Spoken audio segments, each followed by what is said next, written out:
Hello, hello, hello. Welcome back to Venture Starters. Hello. Thank you all Hello, for thank you coming for to joining us. Venture Starters today. Hello, hello. We are very intrigued by our wildfire innovation collaboration.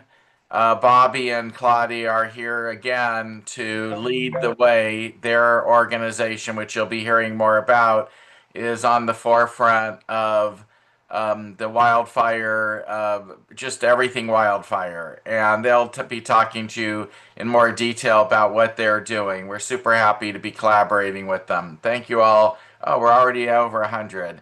You know, this is a small niche for us. Most of our events are deal with, like, for instance, life sciences, which open up to lots of different categories and industries.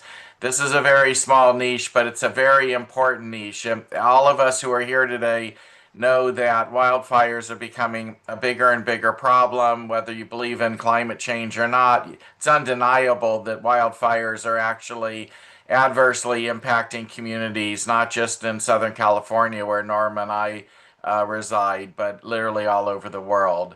Norma and I experienced with two houses that we owned natural disasters. The first was a house that actually cracked up the whole foundation from the Northridge earthquake. The next house that we owned was on the beach in Malibu. That house actually burned down in this most recent fire, although we did not own it at that time. But we've been able to witness how this is a real problem out there, and natural disasters deserve attention when it comes to new innovations, new ways of thinking. And Bobby and Claudia have already assembled all of the companies that will be pitching today. They had their own process. Norma and I were not directly involved in that, but we're super happy to be able to present. Today's format will be different than usual. We will have a 10-minute clock, and we're hoping that the founders will only use up half of that time for their slide deck and/or video presentation, so there's time for Q&A. Q&A is actually fairly important if you want to get investors interested. A couple of things: if you're new, please open up the chat. Most of the action happens in the chat. I'll introduce Norma in just a second, because she's the most important part of the Venture Starters team here.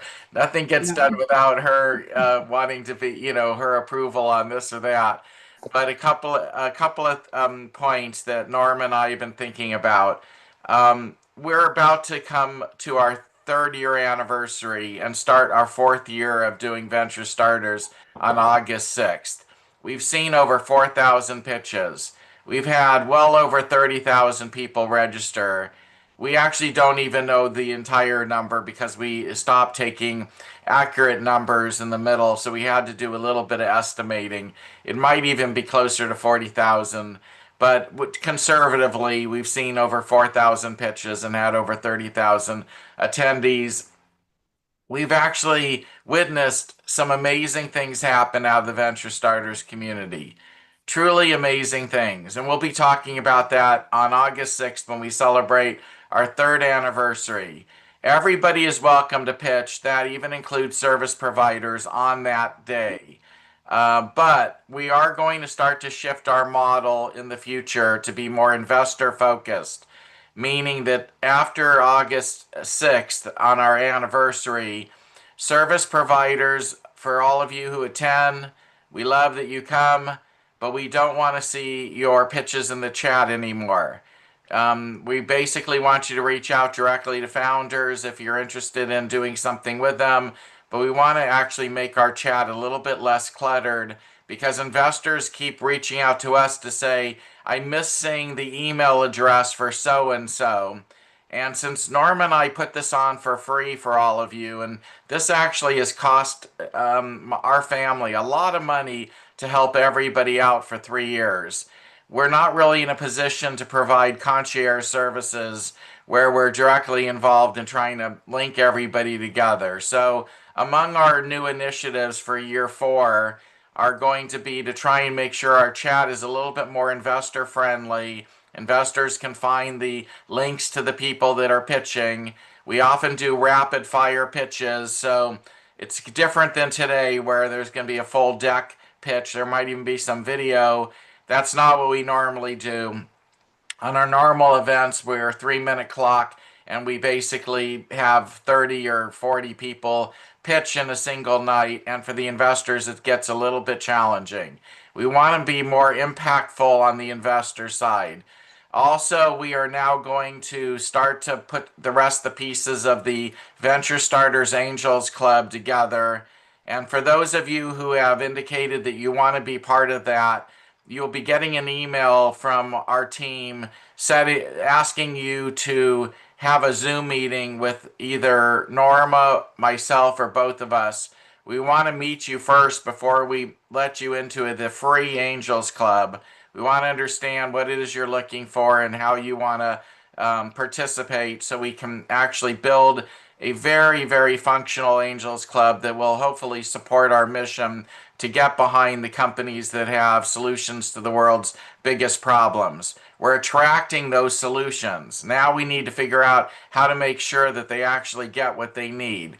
So there will be some changes. Please read your emails that we send out on a regular basis with updates on changes that we're going to deploy going into our 4th year. We're real excited to have all of you here. Ooh, we're already up to 145 people. Fantastic. One of the neat things about the Venture Starters community is you keep showing up, and that's really important to us, and thank you very much. Just want to also mention we are all word of mouth, so please share what we do with your friends, other founders, other investors. Please invite them to come and participate. That's how everybody finds us. We don't have a big advertising budget, although we have spent money on marketing just to help make sure that we had a healthy community. But Norm and I aren't looking to basically fund all of you ourselves and be the sole expense for everything. So we're going to try some new models in year 4 to try and see if we can sort of make this work better for everybody. And I mean everybody. We really care that you all participate. To the interns, you're welcome to put information in the chat. This is not about you. For the founders, please, you're always welcome, whether you're pitching or not, to put information about what you're doing in the chat. That's where we want you to basically be. We want the founders and investors and the interns to basically fill our chat with most of the information. And again, if you're a service provider, we prefer if you'll start shifting to direct outreach to founders that you think that you might be able to help or provide some services to, but we'd appreciate it if you'll minimize the impact that you have on the chat so our investors will feel that this is a format that makes sense for them. Because at the end of the day, most of you are here to find investors, or to the investors, you're here to find investments. And everybody else that's here, it's fantastic that you're here for various reasons. And, you know, you're always welcome. But we just want to make sure we connect everybody there together. Next week is going to be life sciences, a big life science event. That's healthcare, mental health, medical devices, med tech, biotech. Please come next week. During August, we are going to mostly do early day events. We will return to our later day events or early evening, depending on where you're located, after Labor Day.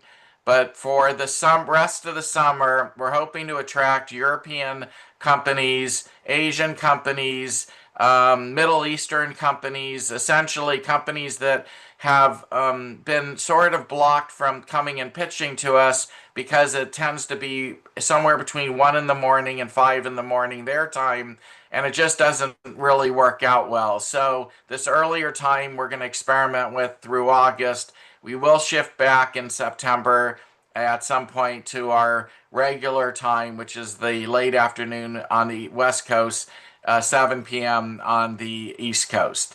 And again, for everybody that is interested in investing or participating in one of these companies, Due diligence is on you. And to the founders, same thing. Due diligence is on you. We don't know everybody that's here. So we don't want anybody to think that we do. And Norma and I are not putting our stamp of approval on anybody or anything. We don't want any of the liability for essentially doing this as a public service. Our goal and our mission remains the same. We want to solve the world's biggest problems. We believe that many innovators have come up with amazing solutions and oftentimes find themselves stuck. Can we as a community help get them unstuck? That's our goal. I think that covers all of my thoughts. I probably said everything Norma was going to say, but I'd like to introduce Norma to everybody. Hello, everyone. Thank you so much for coming and joining us. As Mark just mentioned, we really do want to be a part of trying to solve some of the problems in the world. We have been actively doing this for 3 years now. Mark says it's going to be 4 soon. A lot of work, but we do it with love because we really do feel we are making an impact. We're helping founders who are stuck, who can't figure out. I mean, a lot of you guys are brilliant, brilliant. But a lot of the people that are inventors or scientists or people doing what you're doing aren't really as savvy in putting deals together. And that's why we try to help them to find a way to do that. That's why we invite investors. That's why we invite founders. And frankly, yes, the chat has become a problem for us that it's more people that are service providers there than there are others. And the investors are like, I can't find the guy that just spoke about an invention that I wanted to be investing in. And they're frustrated by looking at our chat. It frustrates me because we're not putting up an free advertisement for people who are coming here to do things other than help the founders. They're helping themselves. And I think that's great, but reach out to the founders on your own and to talk to them if you want to do business with them. But leave the chat for investors and founders to make a connection. And that is why we provide it. That is why we pay for it. So please, let's make the chat something that can benefit the founders, which is what we really want to do. As far as the beautiful thing that we're doing with the Wildfire Symposium and the people in the coalition, we're so happy to be a part of helping solve this problem. It is not only we live in Southern California and we've had to be impacted by this. As Mark mentioned to you, we did own a home that we did sell. A beautiful home, which was my favorite home I ever owned. I remodeled it and made it gorgeous. It was on the beach in Malibu, and it burned to the ground. Wasn't mine anymore, but it breaks your heart. But hey, I'm not living in a house that burned to the ground. A lot of people are. And if my heart breaks for those people and everything they owned and all their personal things. So yes, we would love to see this problem be not such a big problem in our world anymore. If we can find a way, if you guys can come up with ideas on how to make homes more fireproof and how to keep the fires from spreading and all of those things that you guys are working so hard on. I know there are people that pray that you do, and certainly I do as well. So thank you very much for the hard work you're doing and what you're doing to help save this problem, not just in Southern California, but all over the world. It's Canada, North Carolina, places in other countries. So please keep doing what you're doing, keep coming and keep sharing with us. And we're here and we're very happy to have you join us. So I'll let you get busy doing what you're here to do. So thank you so much for participating with us. Thank you. Claudia or Bobby. Thank you so much, Norma. Thank you so much, Mark. We're very grateful to be in collaboration with Venture Starters to make it possible to gather interdisciplinary community to consider and the investor community to consider the wildfire innovations that could help us reach a brighter future in this regard. I'd also like to acknowledge the incredible work of the expert colleagues and the committee, including multiple folks here, Lindon, Pronto, Kathryn Myronuk, David Green. Thank you so much to them as well, and we'll be hearing more from them in the course of the dialogue. With that, I'm going to introduce Claudia Brenner, our co-lead at Catastrophic Wildfire Prevention, and I'm co-lead at Crowd Doing, and this is a joint initiative with collaboration here with Venture Starters. Thank you so much, Mark and Norma, and I'm going to say thank you so much and hand over to Claudia. Claudia, you're on mute, but But before we do anything, I already forgot to ask if I can get everybody to just wave their hand so I can get a group shot for our sort of PR stuff. If you don't mind just indulging us for a second, we'd really appreciate it. And I think I got it. Okay. Awesome. I did. Thank you. We're going to move on then. So thank you all. Okay, can we take down the hands raised? We Go take ahead. down the hands raised. This is not a hand raised situation. I'm sorry, Bobby.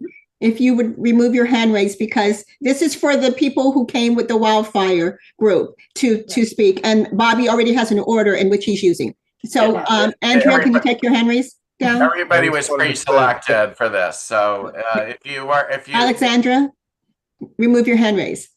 Thank you. So Thank you, guys. Say that we do have a wish to be in dialogue with all of you. We have a regular container of wildfire dialogues beyond just today. We've sent the links, LinkedIn group. We also have a Google group and regular conversations. So we invite you all to join in to radical collaboration on wildfire beyond today. But we've got a very limited amount of time today for our presenters. So for that reason, I'm going to hand over to Claudia. All right. I want to say hello and just thank everyone.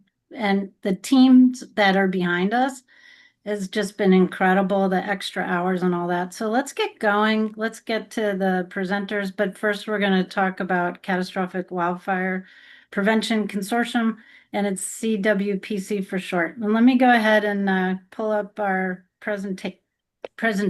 Let's go. Let's see if that goes. Yeah. All right.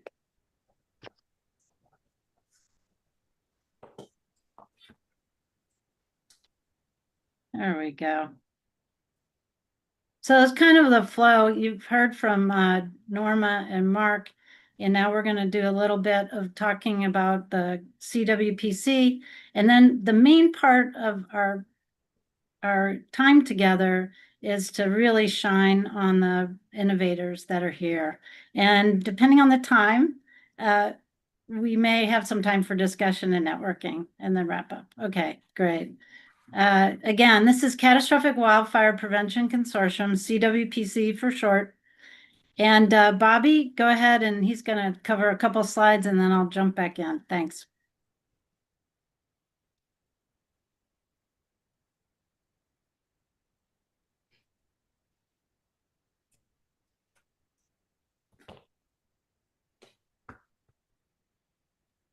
Bobby's offline there. Oh, Bobby, okay. no video, no audio right now. Oh, all right. Well, You may have to just take it, Claudia. yeah, I can. But Bobby's so eloquent on here. So anyways, what happened some years ago when Bobby got started on this before I joined is they had done a bunch of research, one of which was about this Deschutes Collaborative Forest Project. Long story short, they did it over some time, and you can see on the left they had a myriad of treatments that they did to this area. And so much so that there was a huge return on investment, so to speak, about the fire size decreasing. And the idea behind this, which I come back to in my slides, is that if you take a portfolio of risk reduction techniques, and that's why we're looking at all these innovations, that there's a dramatic benefit to, investing in prevention versus the post-destruction. Bobby has another way. That's a federal case study. So this is from well-established interventions in combination. And so the wetland rest enhancement and these layers are part of the function stack of what a bioregion needs to reduce its risk. It's not only one magic bullet solution.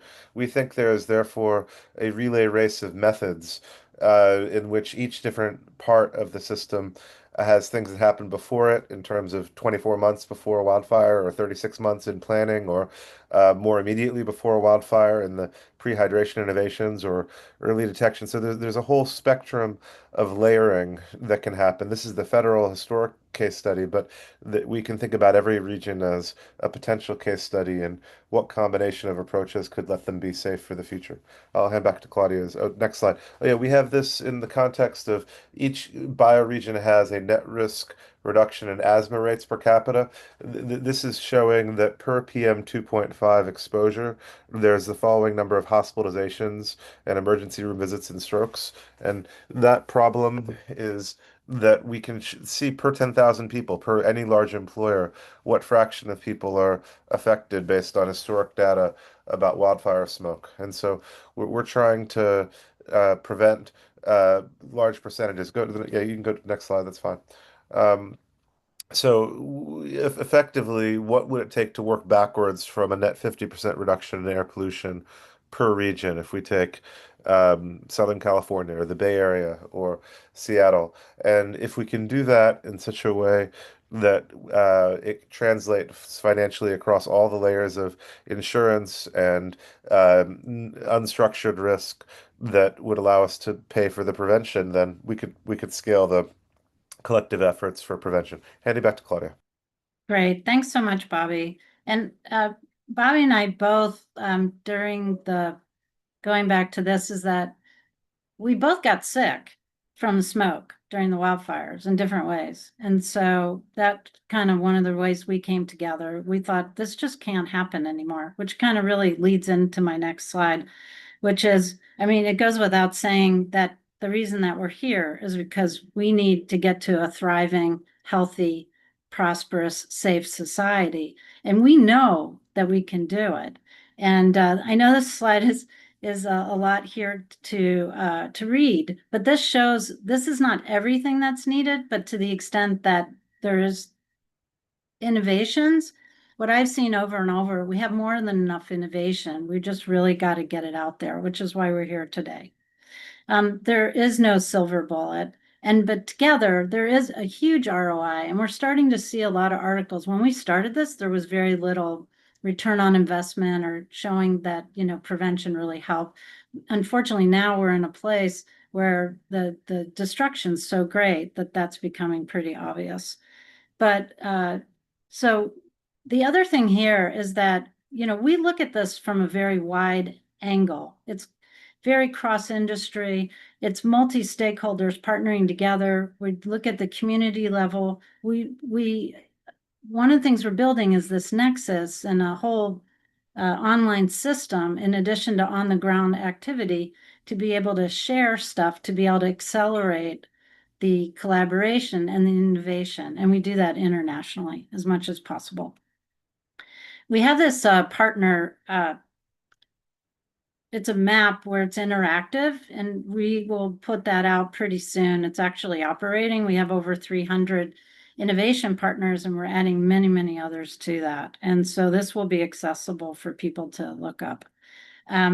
Just real quick, because I know we've had a lot of beginning information. And for those of you who have heard this, thank you for your patience. And for those who are new, we're happy to answer more.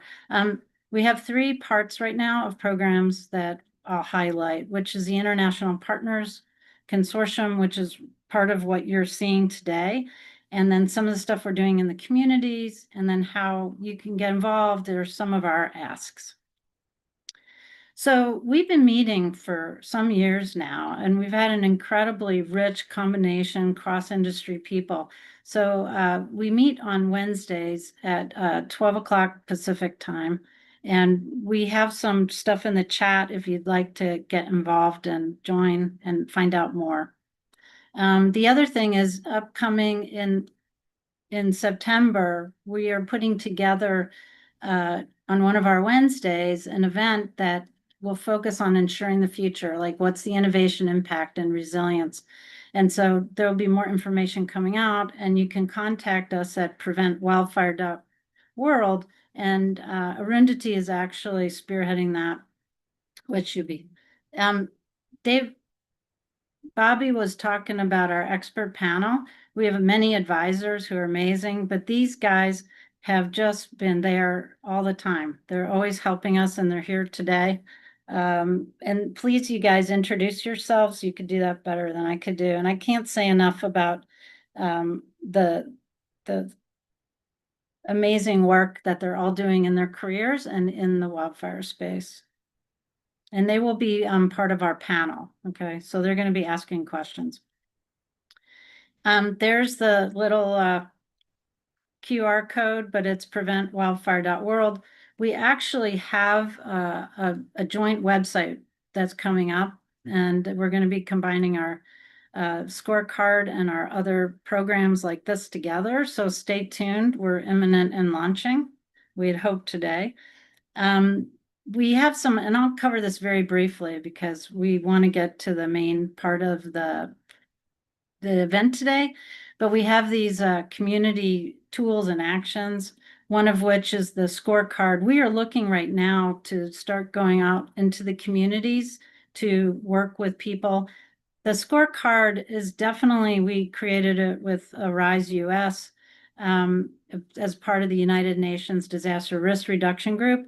And it's based on the 10 essentials of the United Nations. So it's very comprehensive. It doesn't replace the CWPPs or the, local hazard plans. It augments that. And it's way more comprehensive. And then you get a score, basically.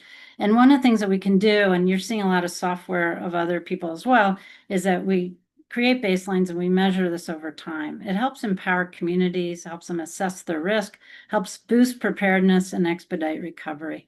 We have done a pilot in Aldercroft that is a community without an exit. They don't have an emergency exit. They still don't, but they are getting a lot of help now because of the work that we did with them and all the communities and partners that have been working with them. And so they went from like having no funding to being the darling of the community. And this is a shot. This is something that we are also going out into the field to actually help with innovators to help match them to communities to be able to help expedite the development and testing of new innovations. Okay. And this is an example of one of the partners that actually got to put his early detection devices on the property. We also did some grants. We're actually looking to do another one. And then finally, we have lots of ways to get involved or support the CWPC. We are looking for donations. We have a whole sponsor program that we're rolling out. We are going in the community for consulting. Again, I talked about some of these and communities practice and just volunteering. Our team is just growing. We're going up over many people. We're doubling this month. So it's amazing. Thank you. Here's some of our team. Let's get into the showcase right now. And here's the people who are going to be presenting. Here's our lineup. And I'll be introducing each of these folks, and then they'll be running their materials and presentations. So yeah, I think we have 5 minutes each maximum. We have to be really tight on that. And then questions for afterward. We want to make sure everybody gets the same amount of time, and that's done. Well, we just changed the rules for chat, but we can listen to what Norma and Mark had said. But anyways, we'll be putting stuff from our group into the chat so you can connect with us as well. So, yay, we're finally here. One thing I wanted to say with this group here is that today we actually have a myriad of solutions and innovations. What's cool is we have some in the sky, some under the ground. We've got robots and a couple of them. We've got community solutions and software. And so we really try to have the gamut. There's so many people we didn't have time for.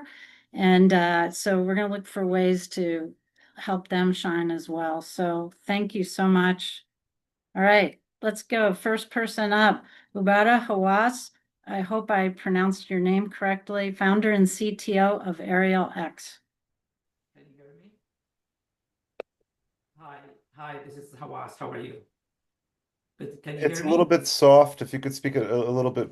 Yes, hi. Can you Thank hear me now? Yes, that's better. Thank you very much. Yeah, try and get your mouth into the microphone because otherwise we're not going to hear you. Okay, no problem. But let me check, share the presentation here. It's still really hard to hear you, Ubada. Yeah.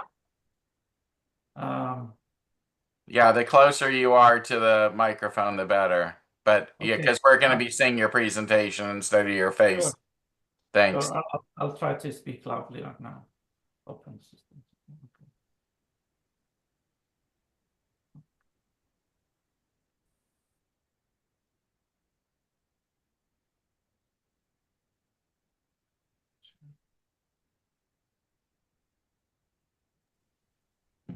Is he speaking? Yeah, no, not yet, not yet. I'm just, I'm trying to share the screen. Hold a second, please. Yeah. While that's being set up, I just want to thank everyone for your journey into this interdisciplinary consideration of wildfire innovations that have been curated by our expert collaborators in the spirit of what could help get us to a future fit for our future selves with regards to this global shared catastrophic wildfire risk. Are you ready there? Okay, here.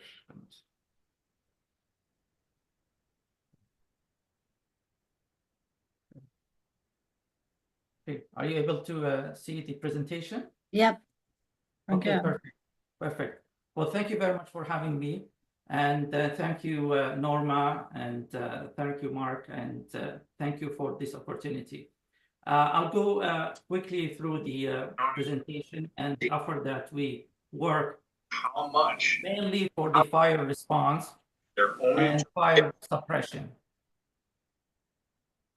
And the right here.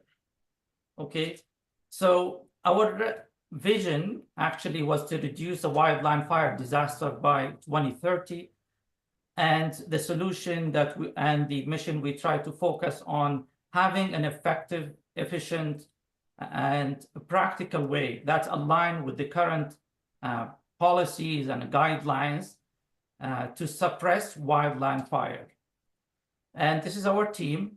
That's myself here and the other team with all they contributed in this technology. What we discovered that there is a gap in the fire response. Although in the ground firefighting, like in the urban interface, in the urban, they have a fire trucks and they have a fire station, but in wildland fire, and specifically aerial wildland and technology, they are a little bit behind, and the technology currently they use is not advanced as the ground, similar to fire trucks. And we have learned as well using a high expansion foam, that homogeneous expansion foam that dropped from the air was not available, only available from the ground. As well, there's different fire suppression modality that's available for the fire truck, fire crew, that is not available for the aerial, and that's what I mean, aerial, helicopter, and airplanes. Although the fire trucks are effective and efficient, and the ground crew are efficient, but the accessibility and safety giving them a limitation to access the fire. So the solution that we have developed is to focus on a technology that take all the fire suppressant from the ground, similar to fire trucks, which have high expansion foam, low expansion foam, mist, and a different modality, but from air. And this is an actual photo showing the technology suspended by a helicopter dropping high expansion foam. When I say high expansion, 20:1 ratio that can last on the ground for half an hour to 1 hour. And there are two different classes. There is a class A foam and the class B foam. It's like the soap. The class A foam used currently for wildland fire, and class B for more industrial fire. And studies show that it is at least 5 times more effective and efficient. And there's a brief video about the demonstration that we did.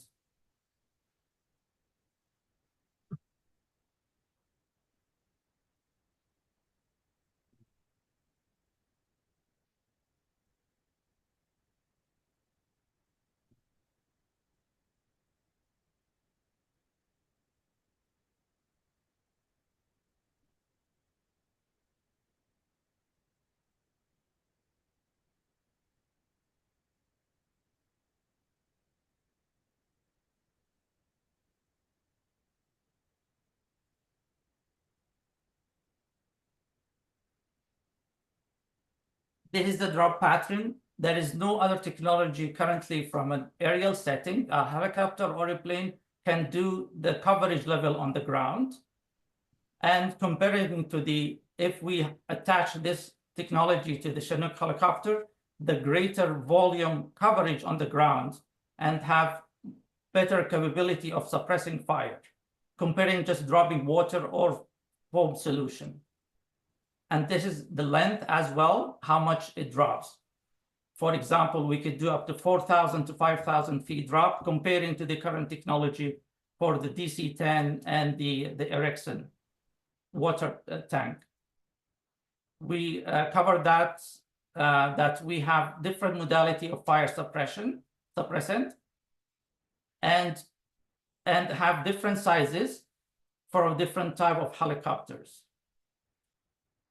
The other things that with this technology, it can be pre-positioned in different areas, similar to the fire station at the cities and urban areas. We could pre-position where the helicopter can fly and do the suppression and come back, will be faster response.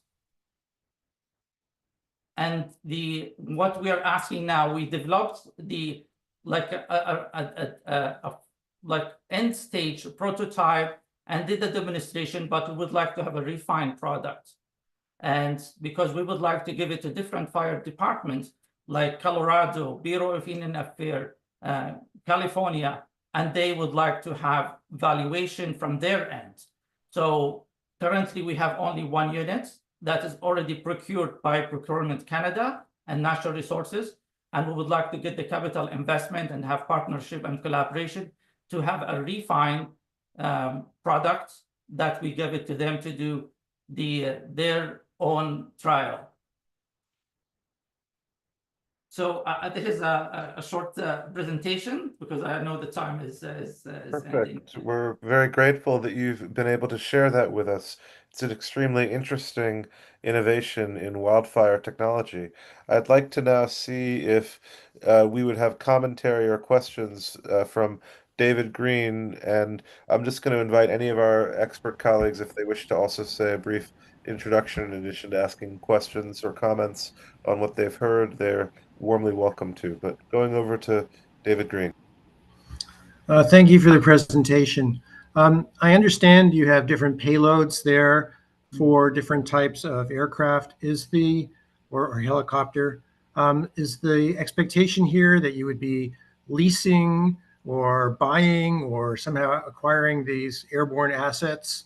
And how does that come into the costs versus buying these units of foam that's being dispersed? So there's a three venue for the revenue. One is buying for the helicopter operator. Currently, there is around 500 helicopters operating for firefighting, but it could be more with this technology because it's a suspended load and it doesn't require FAA certification. So that's been any helicopter with a hook can use this, with a long line pilot training can use it. The other thing, they can use it per hour, similar to the current approach. Now they use the heli tank and the Bambi bucket. They go by hour. And the third one that we are planning to do is when we pre-position this one in a different pre-position location where when there is fire, we could lease it to the community, or the community can as well buy it, as well work with the U.S. Forestry Department to send the helicopter to pick it up and suppress the fire, or through the state. Thank you for just sharing that. I saw that Mark and Norma had raised hands, and also Lindon Pronto. Let's go to Mark and Norma, and then after that go to Lindon Pronto. But thank you very much for sharing that. Well, how do you refill it? I mean, is that part of the process? And is there somebody on the ground refilling, or these are individual one shots? There is a hover snorkel refill, similar to the current Firehawk. They just hover over the water, swimming pool, refill. And there is enough soap tank for 20 drops before it can need to land to fill the soap. And this is the duration we put it, because the helicopter anyway need to land to refuel. So it can do the job every 5 minutes. The refill the water. There's an internal mixer which mix and the soap with the water and then disperse the foam.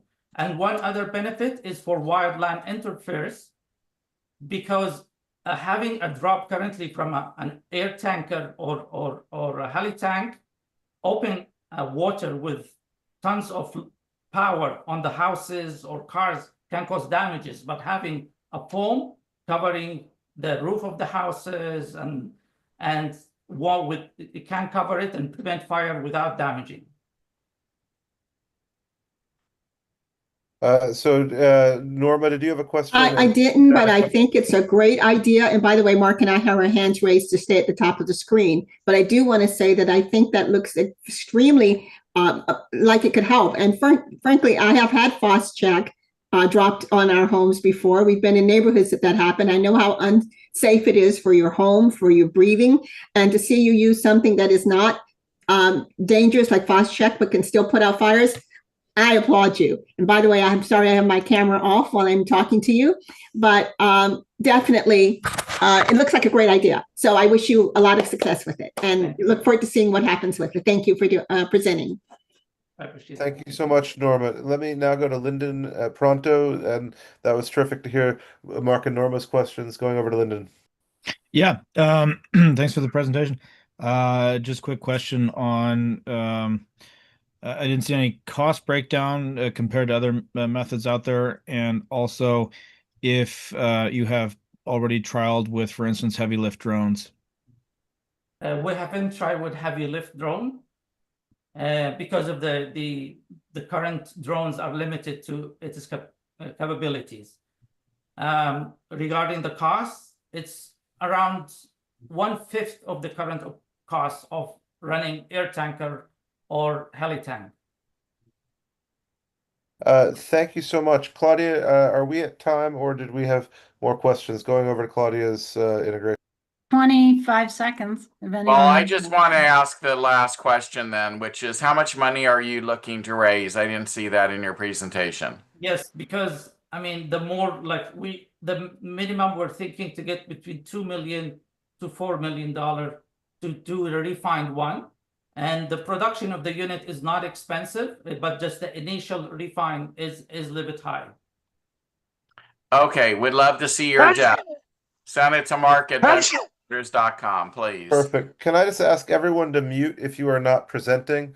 That will help everyone be able to hear better. Thank you for your patience. I'm going to hand over to Claudia for our next presentation. I want to express a very warm welcome to Troy from Bobby, I think I'm going to introduce him. Go ahead. Yeah, thanks. Yeah, actually, Bobby met Troy at an event. So anyways, I'm really excited to introduce Troy Helming. He is the CEO and founder of EarthGrid. We've actually seen his demo locally. And anyways, so thank you so much, Troy, for being here. It's my pleasure. Thanks, everybody. Happy to be here. So I'm a serial entrepreneur. I'll just go pretty quickly. I want to leave time for questions. I've been in clean energy infrastructure for about 30 years, including 4 exits, and one of them was a Deca unicorn, Tradewind Energy, which became the largest wind energy developer in the country. And entrepreneurs solve problems or start companies that, to solve problems that we faced. And that is a lack of underground transmission lines and lack of undergrounding, period, in this country for utility lines is a big problem. EarthGrid's won multiple startup competitions, including the very prestigious Pepperdine University Most Fundable Company a couple of years ago. And last year we were the winner of thousands of companies applied, but the Pegasus Startup World Cup winner. So we're trying to solve problems in the grid. We need a huge increase in transmission lines to support the transmission or the transition to the electrification of everything, as well as data centers and AI and all of that. And they should not be overhead. They should be underground. This is always interesting to people. Europe's grid is between 50 and 80% underground, depending on which report you read. And in the US, we are only 8 to 20% underground. So a lot of catching up to do, and that's what we want to help. Overhead power lines are a big problem. They're causing all these fires, or not all of them, but a lot of them, right? And exacerbating things. Plus, they're ugly and all kinds of issues. So we aim to change that. What's interesting is underground lines are actually 9 times more reliable than overhead lines, according to substantial amounts of U.S. utility data. And so it's a myth that that underground lines are less reliable. They're 9 to 10 times more reliable with 10 to 12 times fewer truck rolls. Historically, it's been much more expensive until EarthGrid. We're solving that. All right, so here's the tech. We're using plasma, so think lightsabers. We essentially, these tubes you see on the left is our tunnel boring robot, and on the right is our trenching machine for excavating and digging ditches or trenches, or for carving out holes in the ground, which are called ground vaults for utilities to splice their lines together. And this could be for power, fiber, water, freight, gas, whatever. But the way it works is you see these flames coming out on the left. We pass basically air at speeds that are faster than sound, and it goes over an electric arc in these tubes. So think of it like a lightning bolt that's constantly on in this tube, and it superheats the air to up to 27,000 degrees Celsius, around 5,000 degrees around the edges. And that turns rock very quickly into little bits like you see here, and basically sand and dust. And we use industrial mining vacuums to remove it. So we don't use water, no chemicals, no drilling mud. We've gotten our first project approved in California with the California Public Utility Commission. So if we can get our technology approved in California, we can do it anywhere. So what are the advantages of using plasma? Well, we're faster and cheaper. Before I get into those specifics, our business model, we have a sense of humor. So boom and badass are our products. Badass is our construction model, stands for boring and drilling as a simple service. So we would be a subcontractor to a utility or their contractor or EPC, and we can make decent margins there and solve problems, whether it's caves, tunnels, or trenches. Boom on the right, we have access to hundreds of millions of dollars of capital to bury power lines for utilities if we can own the tunnel, and then we just lease out space to the utilities. So we're trying to find utilities willing to say yes. We have the capital there to do it. All they have to do is say, yes, we'll lease space from you for 20 years or 30 years, and we'll put our lines in your tunnel. So we could rapidly accelerate undergrounding of power lines to prevent fires. So I said, I would tell you the advantages. We're up to 10 times lower cost, up to 100 times faster. Here's some of the specs here. We can go it up to 1 kilometer per day. Here's our trenching machine out in the Sierras near Yosemite National Park in really hard white Sierra granite. And we did a 140-foot long trench in hours, very fast compared to conventional technologies. Lots of patents, lots of trade secrets. I got to wrap up quickly, so I'm going to skip through all of this. Here's some of our customer traction. We are a utility in 46 states, so that gives us access to put our tunnels and trenches under any public road, and the permitting is very fast because we are a utility. So that's basically it. The last thing I want to say is, and we're not raising now, but we're about to open a commercialization round and raise about $5 million, possibly more. Last thing I want to say is once the tunnel is built, let's say we get an agreement with a utility, we can put water lines in there and powerful industrial sprinklers. We could have our vacuum system that we're using for moving freight around in our tunnels could be used to suck smoke out of the air. If we have a little ventilation thing, we could actually reduce smoke and fight fires with water going through our tunnels as we build a network of tunnels to bury all these power lines. So it's an exciting future that I think we can build with low-cost tunnels using lightsabers. Thank you so much, Troy, for sharing. I thought that was extremely interesting, and I have always seen tremendous impact potential in what you're up to with this. I see Mark has raised hand and Norma has raised hand, and then we also have questions, comments from Lindon, David Green, Kathryn, and we can turn to them too. Go ahead, Mark. Well, do you have a slide that has your name and email on it, so in case people want to reach out to you? I put my LinkedIn in the chat, but let me see if I don't know. That's a good point. I think this latest version doesn't have that. So I'll put my email in the chat, but it's just troy@earthgrid.io. Troy Helming is my name. Got it. Okay. And how much have you raised privately, nothing that's non-dilutive, but how much have you raised so far for this? Yeah, 50 million, 50 over the last 8 years. This is hardware and it's industrial hardware, so it's capital intensive. Okay, and have you? I mean, I assume you've at least talked to PG&E, who has they have so many problems, and probably Yes. should do a pilot with you. Yes, we've been awarded a pilot project with PG&E, and we've been awarded pilot projects with about a half a dozen other utilities. Okay, very good. All right, it's impressive. I like what you're doing. Very cool. Thank you. Appreciate it. Any other questions? Norma, did you want to go next? Well, I do have a quick question. I may have missed it. How long are these tunnels? Do they go from state to state, or is it just how long are they going to be? There's no limit. The initial projects are fairly short, a few hundred feet to half a mile, but we have funding with one of our partners to do a tunnel from San Francisco to Salt Lake City, Utah. So there's going to be some big ones too. Okay, great. Well, one of the things I've always thought we should do as a society, as a country, is move water that is flooding in various areas to other water places like California, who's a desert.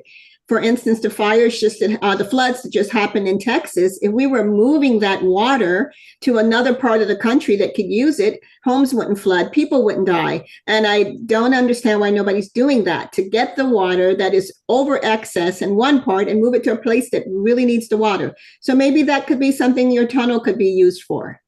For sure. Power, fiber, and water are the big three we're going to have in probably all of our tunnels. Okay, great. Well, it sounds like a great idea. Good luck with it. Thank you. Let me go to Lindon. Did you want to go first on questions for this one? Sure, yeah.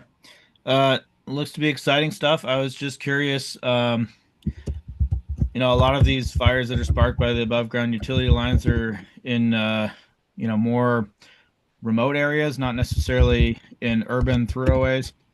And so looking at, the type of hardware technology costs associated with this type of undergrounding, I'm curious how, from your standpoint, the economical cost efficiency of undergrounding lines to even just a small community or undergrounding lines in more remote areas, and how these major thoroughways make the last mile to the the utility providers in an above ground sense.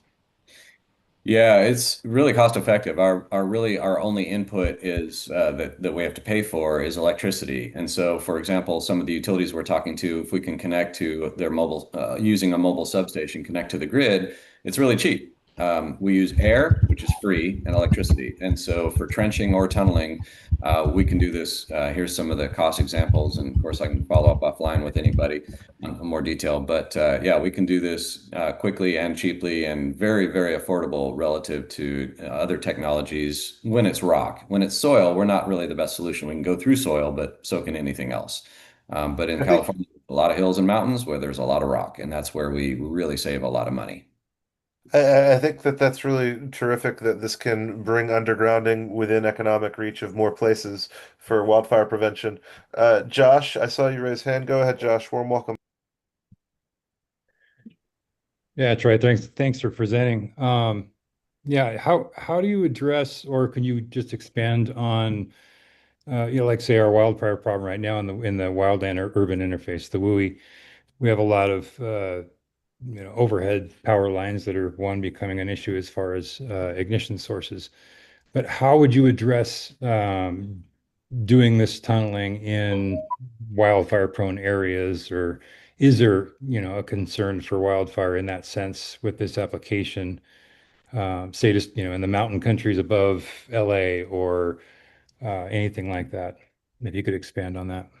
Yeah, sure. So, with tunneling, we're generally going to be fairly deep, like 10 feet to 15 feet below the surface to get below the spaghetti of any other infrastructure that might be there. And there's nothing, maybe there's some tree roots that go that deep, but that's pretty rare. But we're in an oxygen-free environment with our process, so it's not going to cause any fires, certainly. So we're just underground. That's the ideal in those areas, is that we're tunneling and not trenching. And so, yeah, if you get those power lines underground, they're no longer a source of ignition. Awesome. Thank you so much for sharing that. I wanted to acknowledge Claudia's raised hand, and that also may be in the context of our time available. Well, I think we're out of time, but maybe for the future, in addition to money, I was really curious, Troy, what would really help expedite this? Because it's so, capital people intensive. Anyways, but I think we're out of time. So that's. I'll just say quickly, any community that wants us to come in, we have capital to do undergrounding. We just need somebody to say yes. Awesome. Thank you so much. You bet. Always appreciate it. Okay, great. We're gonna go to our next person. Let's see, we've got, I'll just present from my side, Claudia. no, let me introduce you though. Hang on. Okay. So, this is Christopher Jones, CEO of Conversa Corp. Thanks, Christopher Jonesy. All right, thanks. That's it? Yeah. Okay. Take it away. So you guys have probably seen after action reports for wildfires and other disasters as they come out, for especially the big ones. You see often mentioned in there was a breakdown in communication between the people, the teams. Decision makers were not talking to each other. Ground teams weren't talking to each other. There wasn't a lot of coordination happening outside of the incident command system. Local volunteer groups weren't connected. It seemed like in disarray. And my team saw this numbers of years ago when Katrina first happened. From the outside, we were looking in and saying, wow, that could be helped. The communication and coordination between people. A lot of the tech that's coming in for wildfire is on the ground suppression technologies or physical technologies that help with the prevention and suppression of wildfires. We deal with minds and hearts, the decision-making cycle, the coordination of the people that are doing the wildfire suppression, prevention, response, and recovery. The reason we notice this problem is because our background is 25 years of basically coordinating the U.S. Department of Defense and intelligence community writ large on all war worldwide in chat. That's how it's done. They coordinate everything in chat. That kind of fast-moving, critical coordination between thousands of teams in very large chat channels was proven to be effective. We started to not only use it, but became the national collaboration facilitators assigned by the White House and the Joint Staff to direct all the chat. But we were seeing 12, 15 years ago, this can totally apply to the humanitarian and disaster and wildfire communities. Fast-moving, critical nature of the fight. A lot of people need to coordinate with each other. There's a way of doing chat that's more than just sharing information. A lot of information management tools do it. We go a step further. So basically, we've had the history of been doing this. Now we're moving it to the humanitarian and wildfiring world. But here's basically our solution. We want to set up a large chat space, and we just use right off the shelf technologies. We're using Slack. We're not using Signal, WhatsApp, and Teams, and You don't see a Discord, because presentation if you have one. I'm just going to talk and just show you the demo of the tool, Dave. Thank you. Okay. It's coming up in a second. So basically, here's the tool.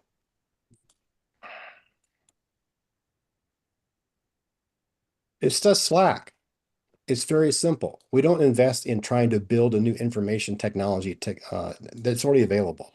The problem isn't getting people to chat. It's how you communicate. No one mentions that in the incident command system. They say, you need to coordinate with your teams. Okay, great. But how do you do that in a very basically efficient, effective way? Psychosocially, we have facilitators who facilitate these channels. We have channels for the Texas floods going on right now. Here's the Palisades fire from last year. We had Helene, LA fires. The idea is get everyone into one big chat space for blue sky, year-round conversation, and gray sky, intense conversation on a disaster. They're all professionals, everything's vetted, and we facilitate the channels. We also have a large database of 31,000 organizations involved in aid writ large, not just wildfires, aid, humanitarian disasters, everything worldwide. So we want people to connect with each other. We have a hotline, AI-driven hotline for dialing up for the local community to get information about the fire in a two-way conversation with the AI presence, where we feed information on the back end for a fire. That's the Ada Arena Hotline, a new service grant we just started this last week to get ready for the hurricanes in Texas through Florida. Is a grant where we provide a regional command, like we have a Texas Gulf Coast Regional VOAD that we're providing a grant for. We want to provide these grants to incident commands, IMTs, wildfire incident commanders, and say, we'll give you out of the box everything from the tech, but also we're going to make sure these channels are humming and collaborative and productive. We deal with all the disasters, but for particularly wildfires, we need an in on the wildfire mentality of we take care of ourselves. We don't talk much to the outside on the ICS system. We want to be able to provide that out of the box services to them. So basically, our needs are we have about 250K budget for covering the labor of the facilitators and all the people who make sure that the action happens productively in these channels. We usually run about 10 to 50K for each of their grants that we provide. We also need an inside loop on the wildfire incident command, basically a human connection that says, trust this process. It will work. It worked for combat. It can work for wildfires, but so far it's been pushed back as if it ain't ICS, we're not going to use it. And then finally, research. This is a phenomenon that we've discovered. It's effective. We need people who research disasters to help us unfold more about. We need to get into how our minds are connecting at the knowledge level above information, and that's what we need help with on the that's over there. So that's pretty close to my 5. I'm open Thank for you very questions. much for sharing. I wanted to see, Kathryn, would you like to ask the first question of this? Warm welcome. Yes, thank you. Thank you very much. Can you go into more details about what you'd be looking for on the research side? Are you looking for research, I mean, for funding to be able to do specific research on prior incidents, or is this moving forward, or how are you thinking about that? It's probably a little bit of both. Prior incident analysis would be take a look beyond the after action report as to not just saying what was broken down in communication, but why. Was it because of technology? Most of the time they cite radio nets. We didn't have enough radio nets. We didn't have enough computers. But the idea is also that there's people outside of the loop of the humans made the choice of who to talk to.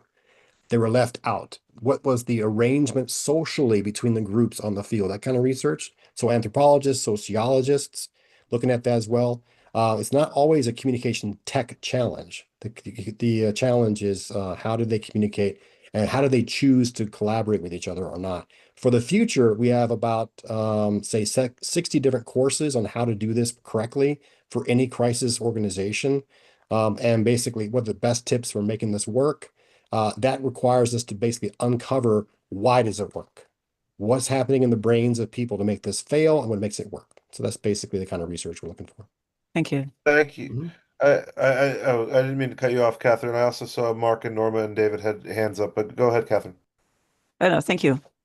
Mark, did you want to go Well, next? I mean, I'm not saying a business here. This looks more like a, get grant money kind of a thing. It is I love the idea. I think it makes perfect sense. It's, the keep it simple, stupid idea. This is like so perfect because everybody should and it makes sense to participate. But I don't know how you would charge money for it. And I'm just wondering if this is more of a nonprofit venture It than is a some sort of nonprofit. I did ask this before I presented that we are a nonprofit to do this for the good of humanity, but we have zero insight into anybody wanting to fund this fuzzy part of the problem.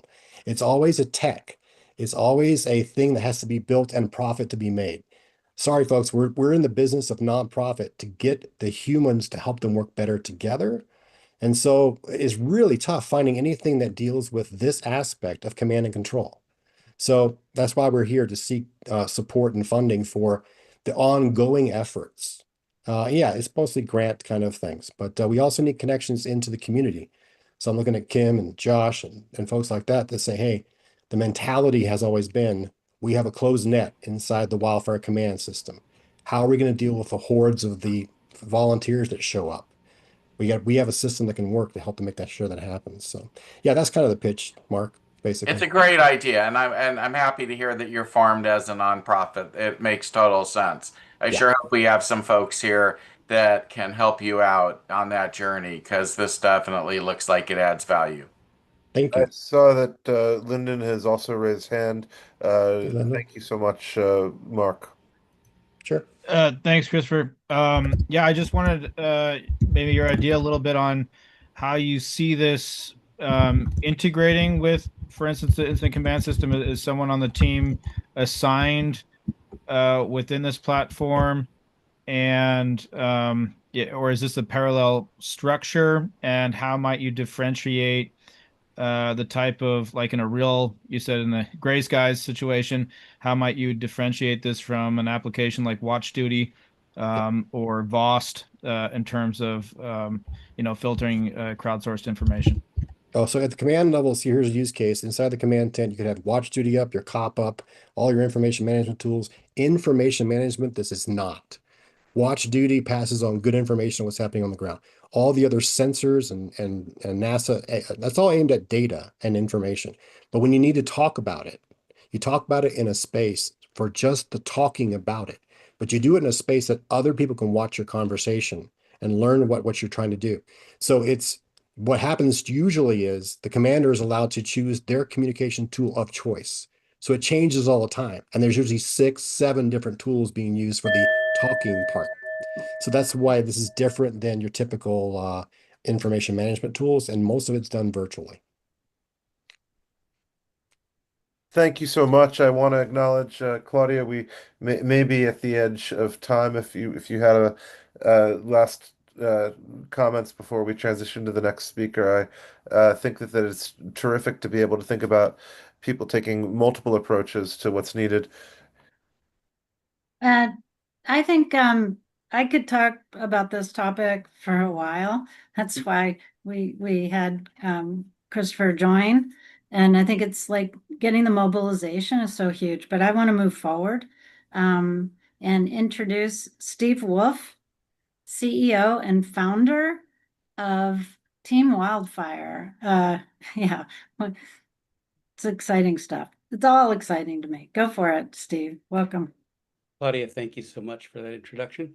I'm Steve Wolf. I'm the founder, president, and lead janitor here at Team Wildfire. We were focusing really on, you can hear Can me? you speak up, Steve?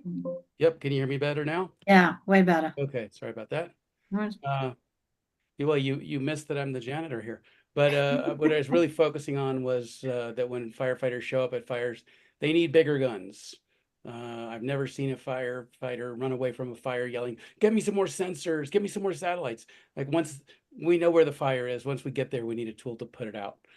So that's really what I've been devoting the last, oh my God, too much of my life. Am I sharing my screen right now? Yes. Great. All right. Let's roll the video, like Howard Cosell might have said. Hi, I'm Steve Wolf, founder of Team Wildfire, offering a tool. Can you raise the volume? Fire devastation. As hard as firefighters work, weather controls the fire.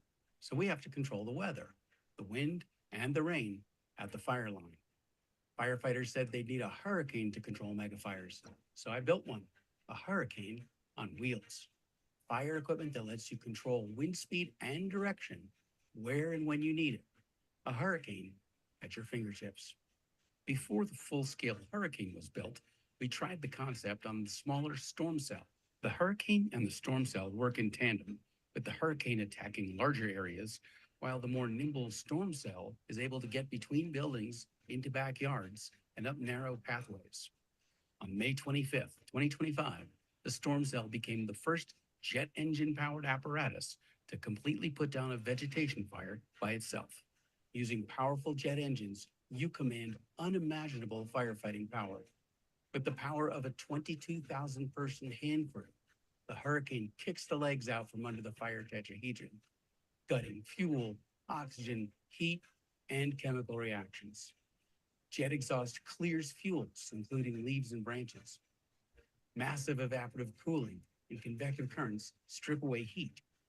The system increases relative humidity and displaces oxygen. And safe, long-term retardants inhibit fire's chemical reactions. Firefighters can use the hurricane in at least 9 ways. Quickly create fire breaks, harden evacuation routes, asset and structure protection, safety zones, escape routes and rescue paths, direct attack, pre-treatment with prescribed fire containment. The hurricane offers rapid deployment, hyper-efficient water use, up to 10 times more suppression per gallon. Coverage up to 10 acres per minute. Never grounded, 24/7 operation, regardless of conditions. Put a hurricane at your command with no learning curve. Suppression as a service. Viewpoint, we shoot. Right now, there's only one hurricane in the world. So if you need it, call me now. I've got a crew ready to cover your 6. Definitely a great option and a game changer. With all the fires in LA and all the chiefs are talking about things like this. When I saw this monitor here on the front of the rig here, I was starting to think that this could actually help us out with actual offensive fire attack. All right, there's the video. After you watch video, everything else is superfluous, right? But we've raised and spent $5 million. I raised $5 million. I spent $6 million. And last week we just got a contract from the U.S. Navy that they want to buy the storm cell. So I'm pretty excited to have the Navy as my first client. DoD is always good. I think that for any new technology that's going to be revolutionary for the civilian market, it's nice if it's a military product first, because that's where the budget comes from for your rich R&D. Obviously, new tech, great time, being able to control the weather where and when you want. We're a SaaS company, suppression as a service, however. The business model is suppression as a service on standby and on demand, just like the helicopters you see on hospitals. When I'm not in the shop building, I'm out in the ground talking to our market. We're looking at I'll be disappointed if we hit under $9 billion revenue within 10 years. And we working on our plan to go public in the next 2 years. Firefighters told us it would take 4 different sizes of technology to make this work. We've got all of them operational now. We can do evacuation route hardening. You know, this stuff is all in the deck if you're interested. Like any good technology, it helps you do less of more stuff, more of other stuff, more good, less bad. And this technology is all derivative of my background as a special effects coordinator working in Hollywood. We're doing a $5 million raise. It's on a safe. We just closed our 1.4 round. And this will get us out in front of markets that could use it. And that is what I got for my presentation there. Thank you so much. I want to start with Mark November. I wanted to also acknowledge that you're drawing on an underutilized capacity and bringing that into the wildfire sector taking technologies from other industries and bringing them in. So that's an important dimension here for folks. But Mark, did you want to go first, and Norma, and then we'll go to our expert colleagues after? Hello, Steve. Nice to see you again. See you again, Mark. Yeah. So last time we talked, you were going to use Learjet engines, and now I don't see that in the pitch, which actually makes me happy because I didn't think that was sustainable. So is that the case, or is it still the Learjet? The Learjet used the THJ 731 engine, which is a great choice, and actually a better choice than the one you saw on my big Hurricane machine, which was a Pratt & Whitney. They're both good engines, and they're both a great reuse of a timed out asset. So once these engines hit 30,000 hours, they can't fly anymore, but they could sure blow out fires. Okay, and then the last time, I think I don't recall saying any kind of a vapor or water or retardant. I think we were talking about how air by itself can actually be deployed. So I'm just curious how you evolved into this new format. I guess my vapor demo last time wasn't memorable, but injecting water retardants was always part of the plan. It was. Oh, then okay. It actually wasn't until we put that fire out last month in Kansas that we realized you actually could blow out fire with no water. So we're dialing back to see if just adding humidity would be effective under certain circumstances, so you're not wasting water needlessly. So this is one of the few businesses that could actually be successful, even though it's just vaporware. Okay, and I thought one of the highlights for me when I met you was I challenged you whether air alone could solve the problem, and you actually had the analogy of a birthday candle. Maybe you might want to explain that to everybody how Sure. the physics Yeah, works. right. Fire requires heat, and rapidly moving air has a convective influence on removing heat, and it also dilutes the hot air around the fire with the cool air that you're blowing into it. So you can lower temperatures drastically, and you can physically disrupt the fuels. You can displace the fuels, push them back into the black, and you can blow out fires to a certain size. So we have the ability to vary the amount of water that's injected as well as the particle size. And so the idea is you turn it up until it starts blowing out fire, and then that's how much water you use, but not more. Excellent. I wanted to acknowledge that we have Lyndon and Josh's hands raised as well, but I also wanted to note Norma has hands raised first. So, Norma, did you want to comment or question and then going to Lyndon and Josh? You're muted. You're muted. Norma, we can't hear you. If you can unmute. Sure. Thank you. One of the things I wanted to comment on is Mark and I have these Zoom meetings all the time. Several people have spoken that we can hardly hear what you're saying. You guys, whoever is ready to speak, please increase your volume so we can hear you. What you're saying is very important. We want to hear you. Steve, your volume is so low we can hardly hear you. The last 2 or 3 guys, your volume was too low. Please increase your volume so everyone can hear you. I think everybody would agree they can hardly hear you. So that's very important. The other thing is, Steve, are you in the attendance list? I can't seem to find you. Are you under another name? Steve Wolf? Under Team Wildfire. I see him in the attendance list right now. He's on the top. But anyway, On the top. Okay. And if you would, I have Steve's information already. okay, please increase your volume. Also, Steve, I had a question. It seems that you're using like a small utility type Jeep and you got an enormous amount of water. Where is the tank that's keeping all that water? The tank on the UTV is in the back, and it's just a 100-gallon tank, but because it's so efficient, that is the equivalent of a 600 to 1,000-gallon tank on a fire truck. And on the large machine, the Hurricane, that large black box there is the 2,000-gallon tank, as well as 300-gallon tank for retardants and additives, and 600-gallon diesel tank to keep the jet engine running. Well, that's amazing that you have that much power on such a small vehicle. So kudos to that. Okay, I think it was a great presentation, and I'll turn it over to the next person. Thank you. Oh, thank you so much, Norma. Let me go now to Lyndon, and then we'll go to Josh. I guess coming full circle, Steve, any plans for aerial application of this jet engine technology? And secondly, to scale down to backpacks. So we talk about leaf blowing.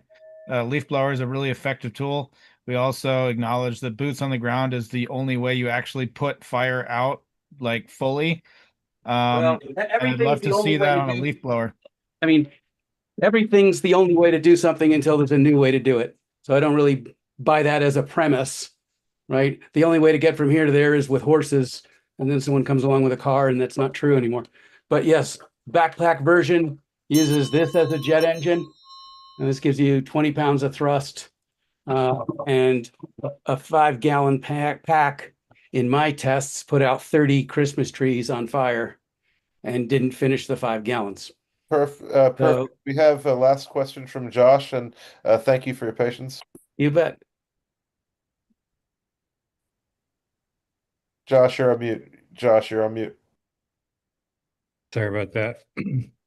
Steve, can you kind of dive into the concept, and specifically, it's still in our memories, very deeply, say an application to a wind-driven fire like the Palisades? Like how could this change that dynamic?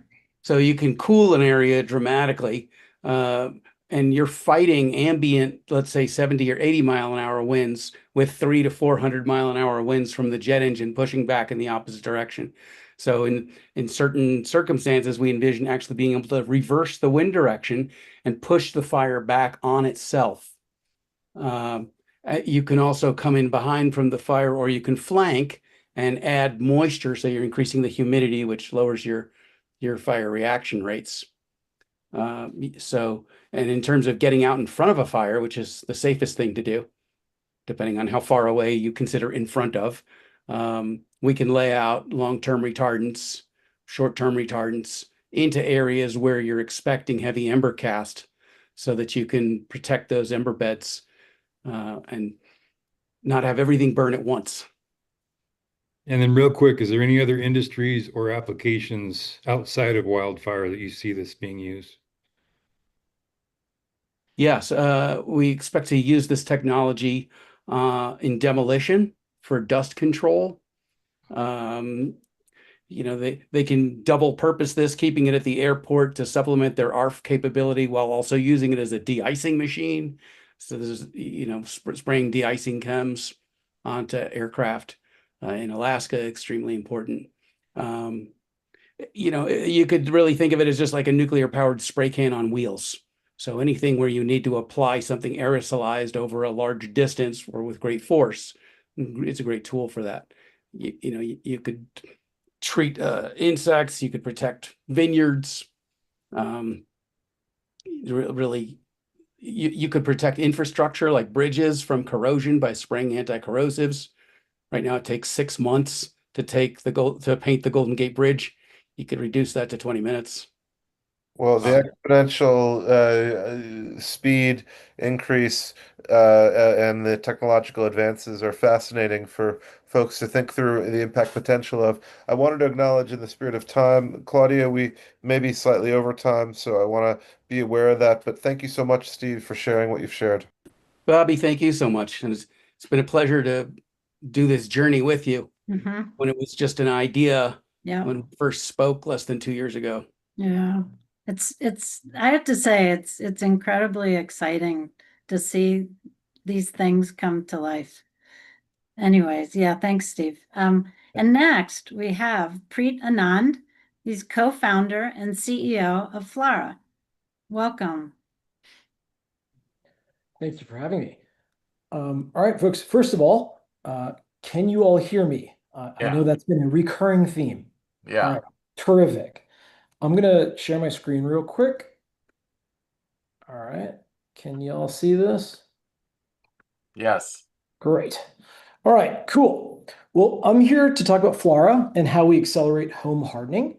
But first, I have a question for all of you, which is, what percentage of people do you all think know how to use a fire extinguisher?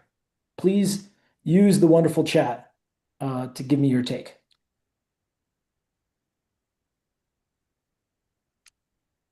%. Mark, I'm not seeing anything for you. 10%, 24%. Okay, I love this range. So the answer is roughly 40% based on a survey done a few years ago. And if only 40% of people know how to use a fire extinguisher, how do we expect them to know how to harden their homes? Hardening, we all agree, is critical for wildfire protection and adapting communities for increased wildfire risk. But what one home needs might be different than another. And the thing is, there's only a set of people who know that knowledge very well, and that's inspectors. But the problem is there's a huge gap. Well, first of all, very few homeowners actually will voluntarily go and seek inspection. Part of it is they don't know how to. Second is they don't feel like they have to. And last but not least, sometimes there's a long wait. In Boulder right now, it's taking over a month for fire inspectors to actually be able to come out to your house and give you an assessment. And so the implication of this is there's millions of homes that are still that haven't even had a baseline assessment, creating trillions of unnecessary risk. And so that's where Flara comes in. It's AI-powered home hardening, specifically on the inspection side. And I want to show you all how it works. Before we get there, though, I want to just introduce myself a little bit more. I've been working in safety innovation for the past 15 years. I started a company focused on making 911 calls smarter. We sold that to Rapid SOS. I started and scaled lift safety technology area, preventing car accidents, and even personally leading the COVID response. And then lastly, I was the head of trust at Class Dojo. Directly, my teams have helped over 30 million people. So let's go to the demo. This is Flara. You can try it out yourself at flora.me. And what Flora does, we give it pictures and video, and it will do a real-time analysis of it. So we're going to go to Zillow right now. We're going to go to Auburn. I did think about going to Big Bear for you, Josh. And we're going to take a screenshot right now of this home. That's going to go over to my desktop. Waiting, it just showed up. We're uploading it. It's now just come through. And now we're going to have Flora do an assessment. It's going to take up to 30 seconds for Flora to do this assessment. And during this time, Flora is going to analyze the picture and videos for any risks that it observes. And then it's going to give us suggestions about what we can do to mitigate those risks. And we're going to see here in about another, I'm going to say 3 to 5 seconds, it's going to cut it out. Perfect. That one took 22.8 seconds. So Flora observes that there's wood siding and a wooden deck. It also sees that there's areas around the structure that you have vegetation close by. Now it's going to give you some DIY recommendations. And then it's going to also give you some professional solutions that can help you manage these risks as well. And it does this for every category: building materials, vegetation, landscaping, defensible space, even goes as far as access and emergency routes. And as you all can see, it works now. So what we're looking for is, we've been testing it with individual homeowners, but we now want to actually try this out with communities. It works globally. It works in Canada. We can do it in Portugal where there's fire risk. Also curious about Australia. And so we're looking for pilot partners who want to explore this with us and test it out, so that way we can really accelerate home hardening. Thank you very much. Thank you so much. I think that we have a hand raised from Mark and Norma, and then I'd also like to further go around our expert panel for questions and comments on this. But delighted to see the multidisciplinary integration of what's feasible today. Go ahead, Mark, if you would. It seems like a great tool. I'm not clear how you're going to make money on it, but I do think it would be very useful. Thank you. Well, there's two sort of main business models I see. One is SaaS integrating into sort of insurance company and agency workflows. The other one is actually managing risk itself as sort of a managed service for an insurance company. I mean, have you reached out to any insurance companies yet? Do you have any of them on your board, advisory board or board? Do you know if they even want this or think they need it? I think it's clever and makes sense, but doesn't necessarily translate into them wanting to give you money. We're early on it. Obviously, we're not at a revenue stage with this yet, but in terms of insurance companies being able to manage risk thoughtfully, that's a huge need right now, and has proven itself on many factors. And I think I feel highly confident about that.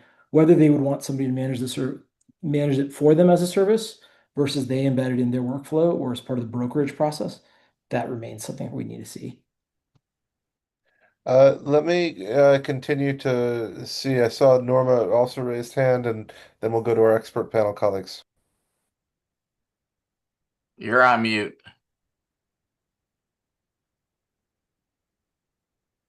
Sorry.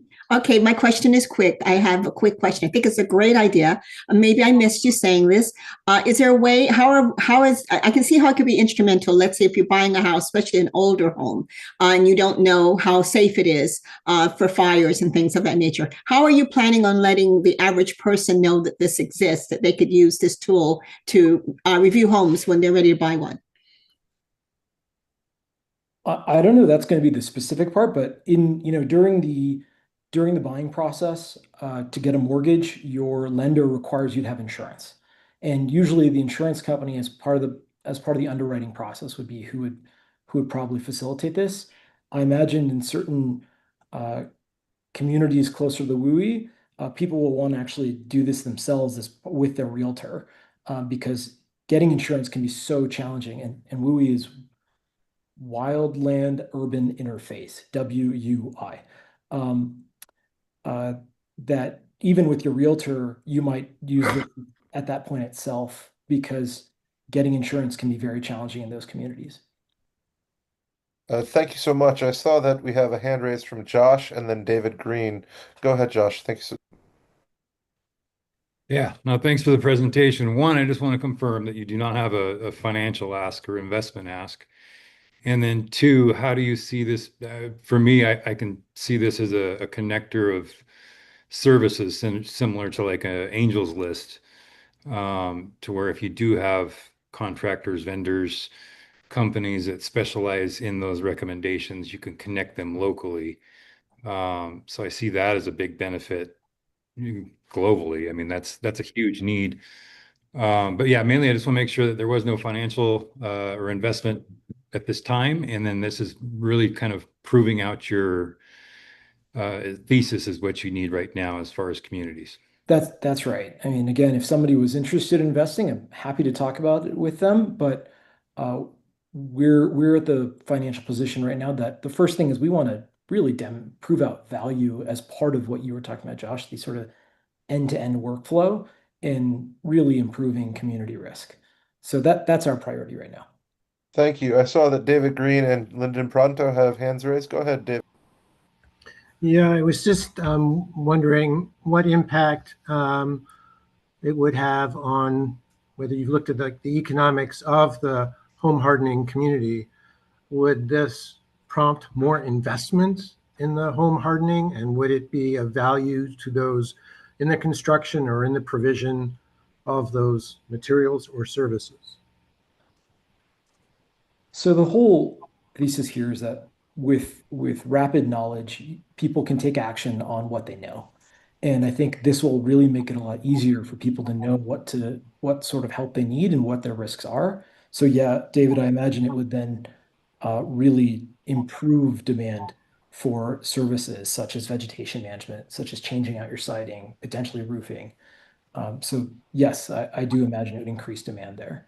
Because as to Mark's point, I would see them as a potential market where if there was a significant amount of money now afforded to actual home hardening, to that construction, then that could be a business value added. Absolutely. Okay, thank you. I saw that Lyndon has his hand up. Yeah.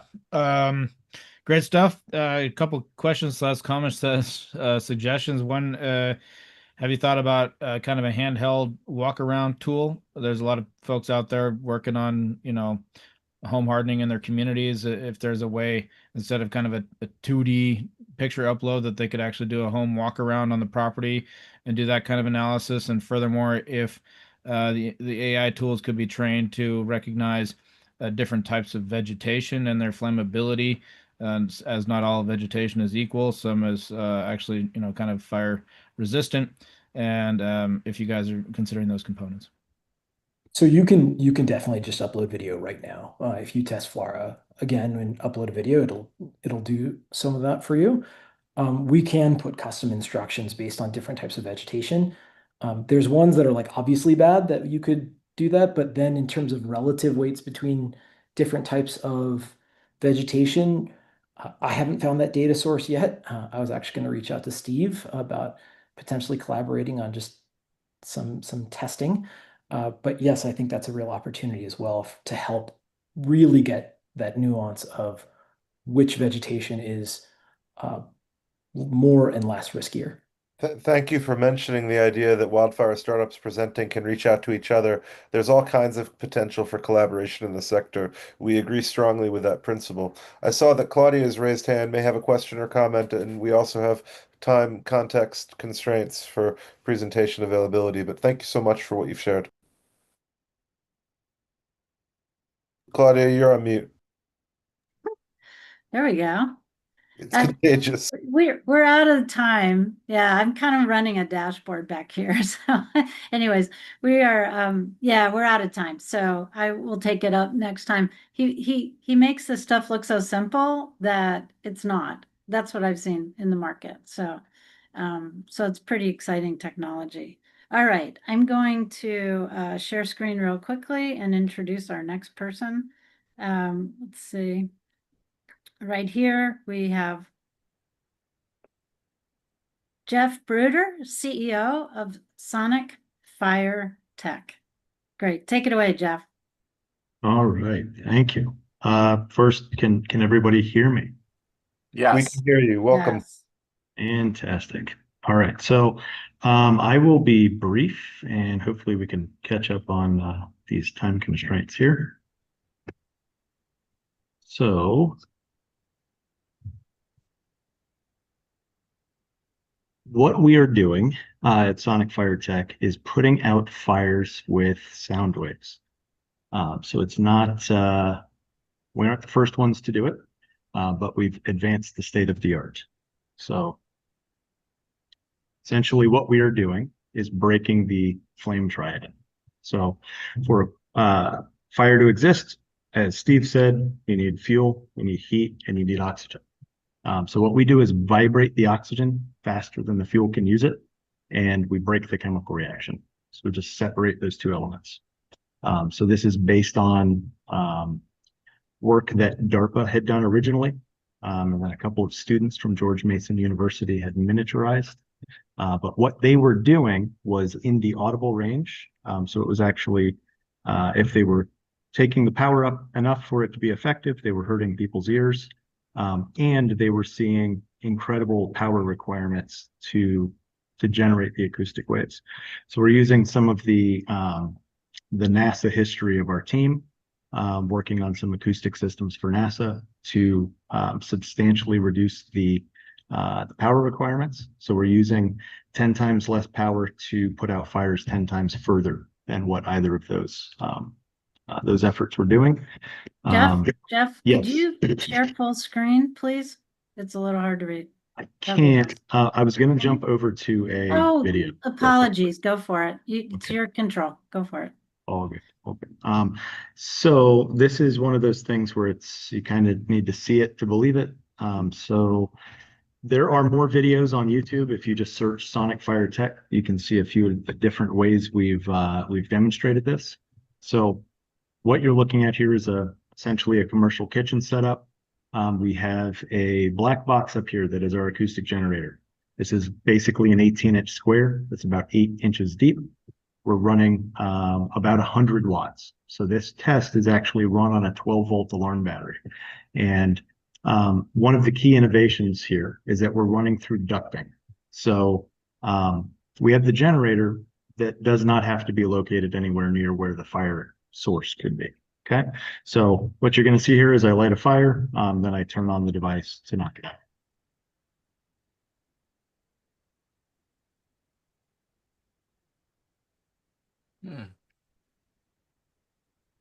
That's it. That easy. So there's a number of ways that we are using this. Let me go over to slideshow mode here. Through. So a number of ways we're using this. So in the wildfire context, there's two things to talk about. So we are first deploying this. Our major market is in-home protection. So I think Claudia mentioned this up front. This is a big concern for folks. Right now, the only way to protect the home is to use a water-based sprinkler system on the exterior, which actually did fairly well in the recent fires in LA. The ones that did burn down, that's because they ran out of water. And the water or the embers infiltrated the attic, which is a place that you can't protect with water anyways. So our system sort of changes the paradigm in how we look at fire protection. With a water-based system, be it protecting a home, be it protecting a data center, warehouse, commercial kitchen, they make the sensors very slow because they want to make sure that there's a fire before they turn that thing on because it destroys everything.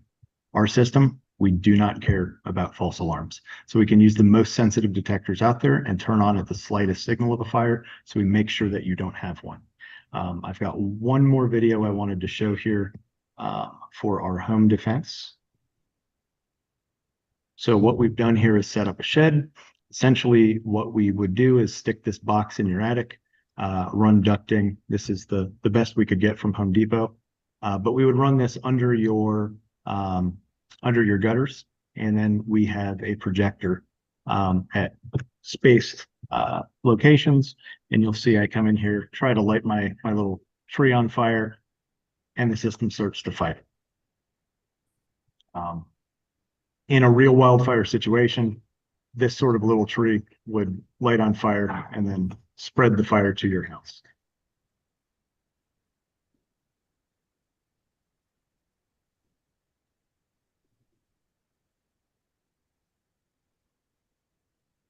So that's how that's being used for home defense, but we are also, sorry about that.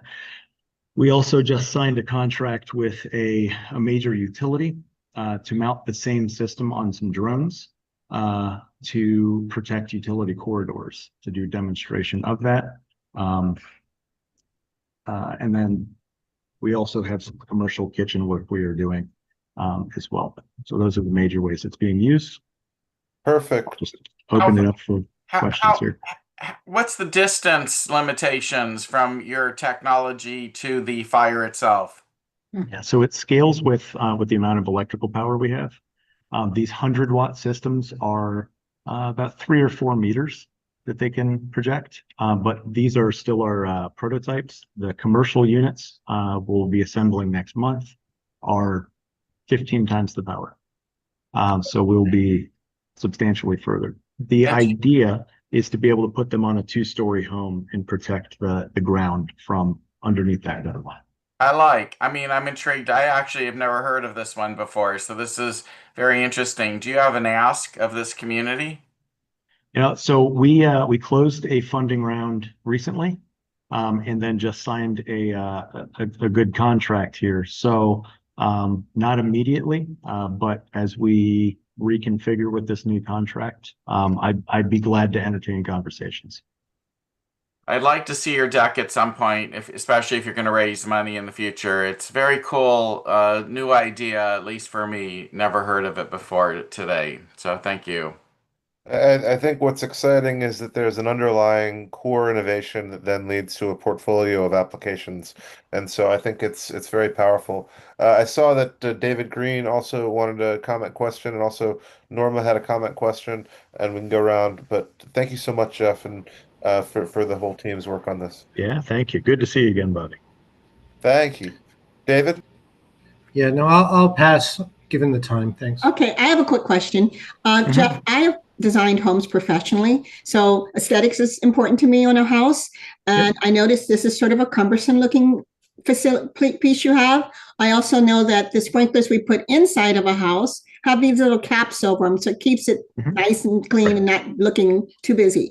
How are you going to create the look inside of a house so that the living room and every other room has some type of security and safety?